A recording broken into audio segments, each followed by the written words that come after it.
Selamat pagi, selamat siang, dan selamat sore pada Anda yang menonton.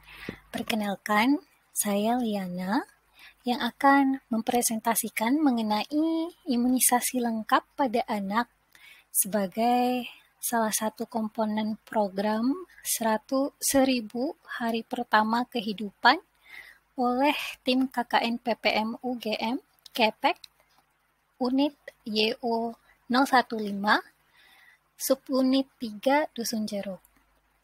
Tanpa lengah lagi, ayo kita pelajari mengenai imunisasi pada anak.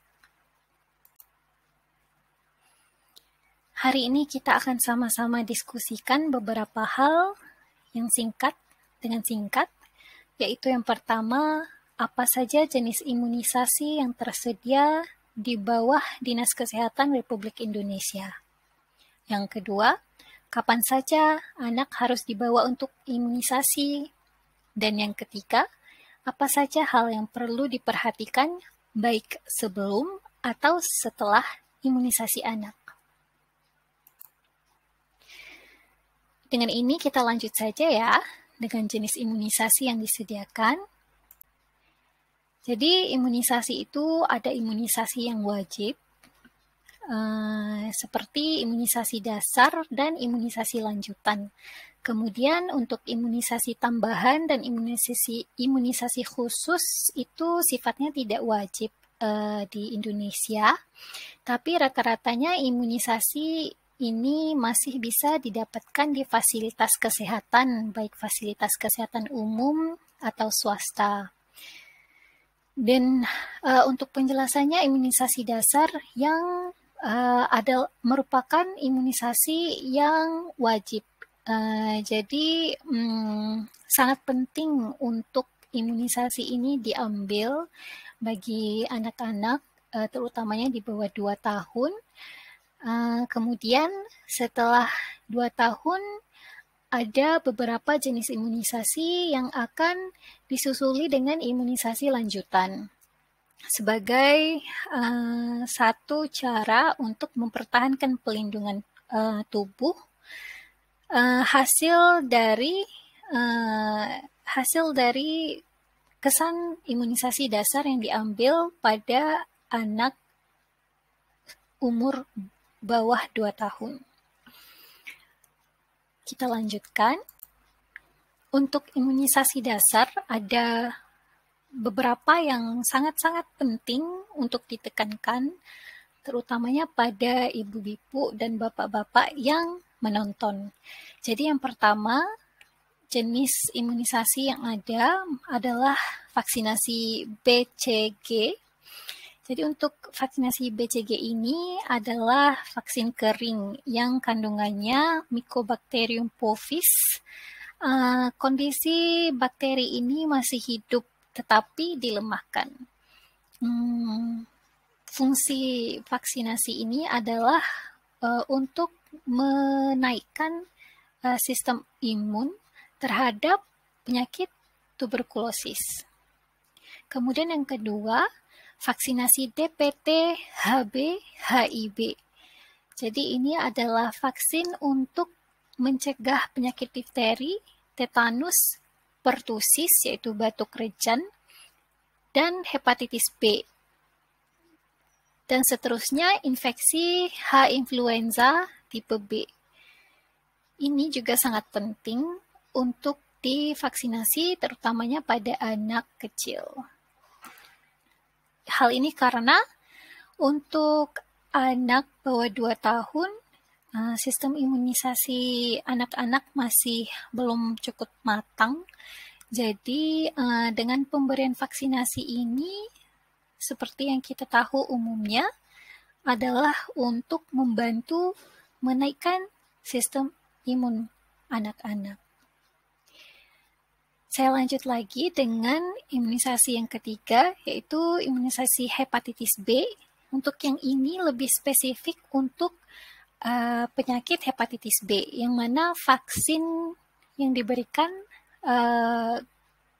mengandungi virus rekombinan inaktif, tetapi tidak bersifat infeksius. apa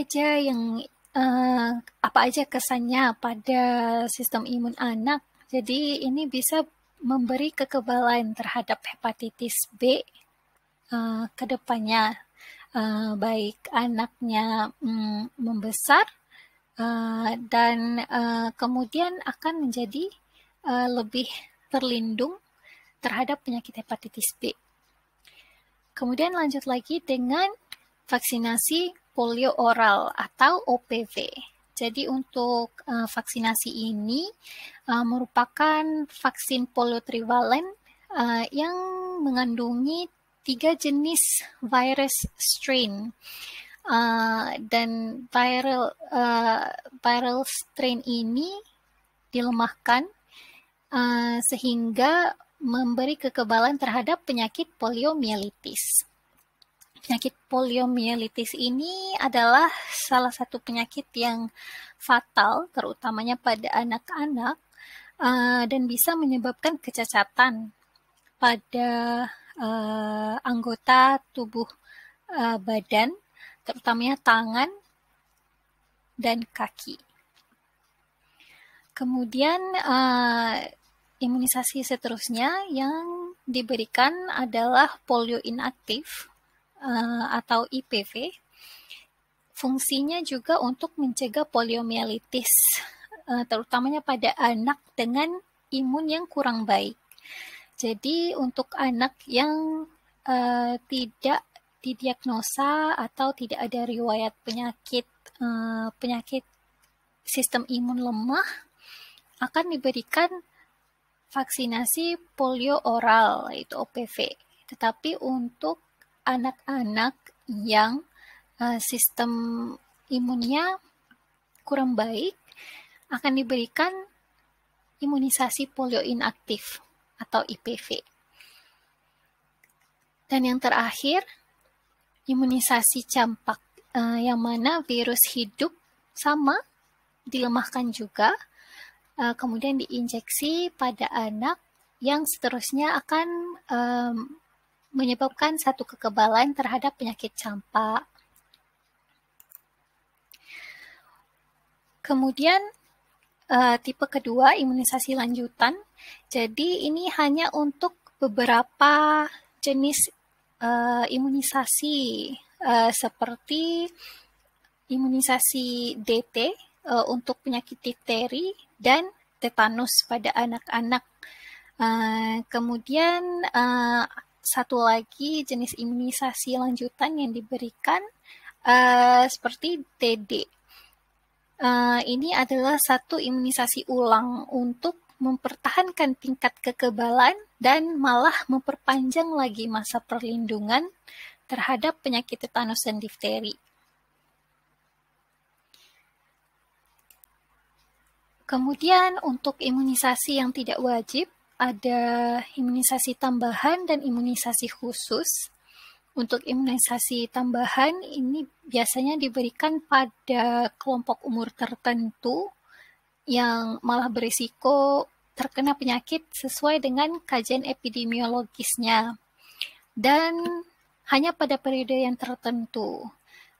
Contohnya seperti Pekan Imunisasi Nasional atau pada kampanye campak dan imunisasi dalam penanganan kejadian luar biasa.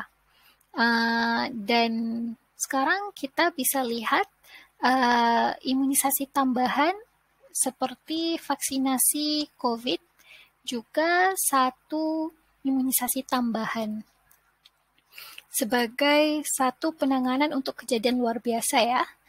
Kemudian imunisasi khusus. Imunisasi khusus ini adalah satu imunisasi yang dilaksanakan untuk melindungi masyarakat terhadap penyakit tertentu. Maaf, tadi saya berikan vaksin COVID sebagai contoh untuk imunisasi tambahan, tapi sebenarnya vaksin COVID itu adalah salah satu contoh imunisasi khusus yang mana diberikan terutamanya pada waktu pandemi ini untuk membina satu komunitas yang cukup melindungi individu yang tidak dapat menerima vaksin dikarenakan kondisi kesehatan yang kurang baik. Dan contoh lain selain dari vaksin COVID, ada juga sebagai persiapan umrah, rata-rata diberikan imunisasi untuk meningitis meningokokus, kemudian imunisasi demam kuning, dan imunisasi anti rabies. Jadi untuk slide ini saya selipkan satu kata mutiara. Anak-anak adalah anugerah Tuhan yang diutus hari demi hari untuk bercerita tentang cinta, harapan, dan perdamaian. Jadi sama-sama kita coba pertahankan untuk anak-anak yang sehat dan cerdas. Kemudian saya lanjut lagi untuk jadwal imunisasi anak dari umur 0 sehingga 18 tahun. Mungkin di video ini kelihatannya seperti kurang jelas ya untuk kata dan kalimat yang di bawah. Tetapi kita bisa lihat timeline atau jadwal yang berwarna biru itu diambil rata-rata pada bayi umur bawah 2 tahun. Kemudian dilanjutkan setelah 18 bulan. Kemudian akan dikasih booster ya. Dikasih booster itu imunisasi ulang. Sebagai lanjutan, contohnya seperti vaksinasi hepatitis B, vaksinasi polio, seperti yang seperti saya sampaikan tadi, DTP, HIV, dan PCV. Kemudian salah satu imunisasi yang diulang setiap tahun 1 kali adalah imunisasi influenza. Jadi ini tidak 1 kali kemudian selama-lamanya sudah tidak ambil, tapi untuk influenza ini akan dilanjutkan sebagai imunisasi tambahan. Kemudian imunisasi MMR juga, measles atau campak. Ini juga mulai diambil pada bayi umur 9 bulan, kemudian dilanjutkan booster pada umur 18 bulan, kemudian dilanjutkan dengan booster lagi saat bayinya sudah gede, sudah umur 5, 6, atau 7 tahun. Untuk lebih detail lagi, saya minta ibu-ibu dan bapak-bapak rujuk poster atau buku saku 1000 hari pertama kehidupan. Kemudian hal yang harus diperhatikan ya, terutama pada ibu-ibu dan bapak-bapak yang mungkin masih merasa khawatir tentang imunisasi, efek samping imunisasi pada anak ya. Jadi untuk hal yang diperhatikan, kita bisa perhatikan sebelum imunisasi dan setelah imunisasi. Jadi sebelum imunisasi ada beberapa perkara yang harus diperhatikan. Yang pertama, riwayat penyakit sekarang.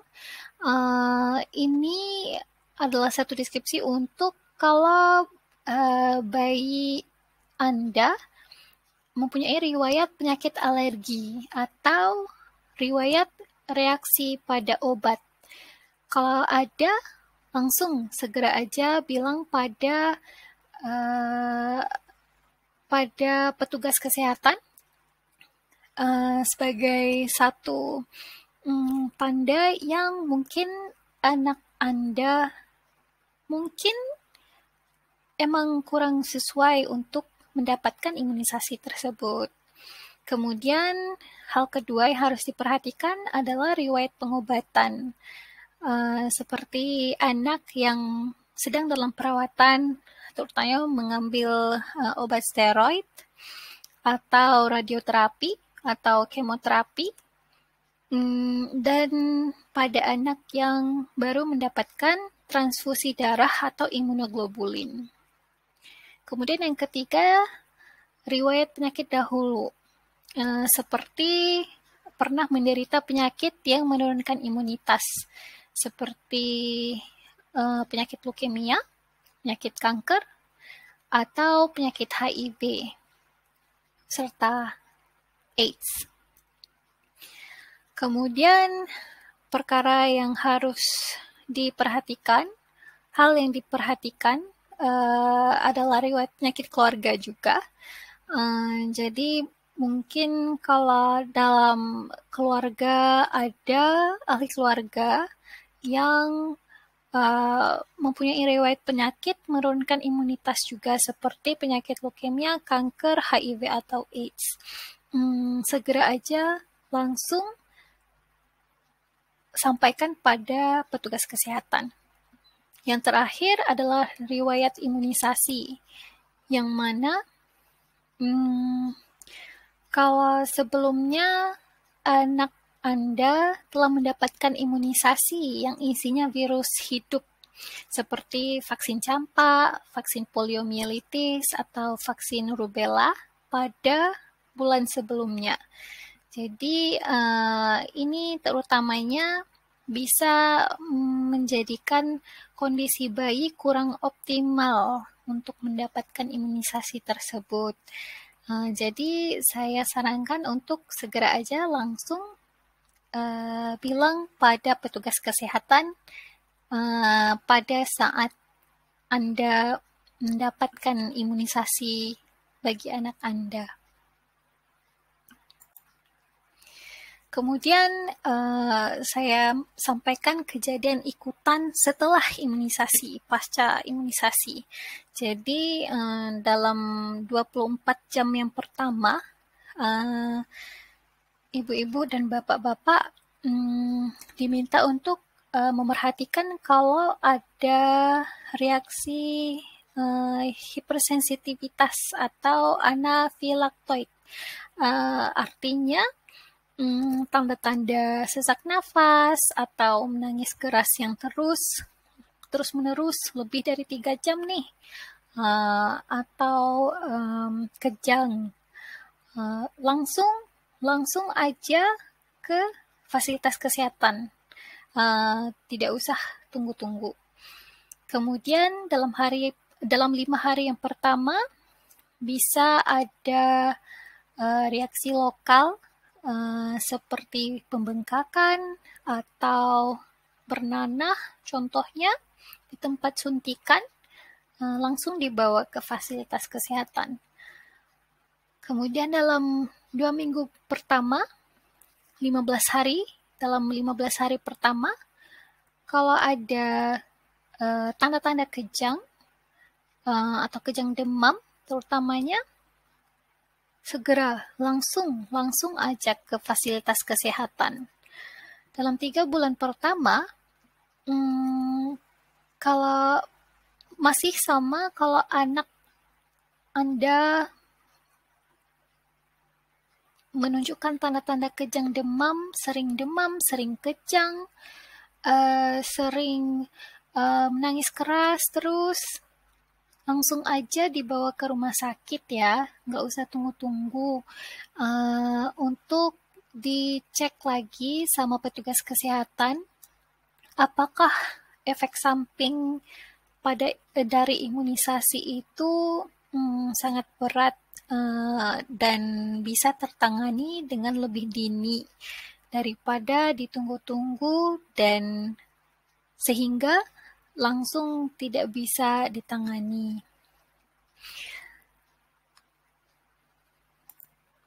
Jadi sebenarnya imunisasi itu fungsinya adalah untuk melindungi anak Anda, dan demi anak yang sehat dan cergas, serta lingkungan yang terlindungi, terutamanya pada anak-anak yang emang sistem imunnya kurang baik, sehingga mereka tidak dapat diberikan imunisasi, maka anak Anda yang sehat, yang mampu, sangat disarankan untuk menerima imunisasi. Sekian dari saya. Terima kasih karena meluangkan waktu untuk mendengar dan mempelajari sedikit sebanyak tentang imunisasi. Untuk sebarang pertanyaan bisa disampaikan melalui WA atau bisa langsung dituliskan di komen di video ini. Sekian, terima kasih.